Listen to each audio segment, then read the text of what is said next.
بسم اللہ الرحمن الرحیم۔ تعبیر اور وظیفہ چینل میں خوش آمدید محترم سامعین۔ آج کی اس ویڈیو کی وساطت سے ہم آپ کے ساتھ خواب میں خرید و فروخت کرنے کے حوالے سے مکمل اسلامک تعبیر بیان کر رہے ہیں۔ آئیے آج کے خوابوں کی تعبیر سماعت کرتے ہیں۔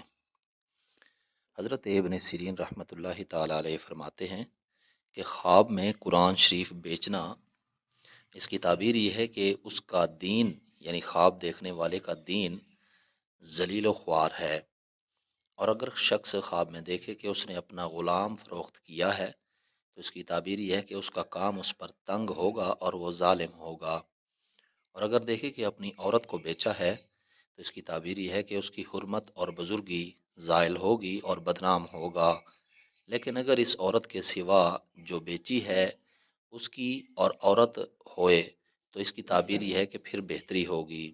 حضرت ابراہیم کرمانی رحمۃ اللہ تعالیٰ علیہ فرماتے ہیں کہ جو چیز دین میں پیاری ہے اس کا خواب میں بیچنا برا ہے اور اس کا خریدنا اچھا ہے۔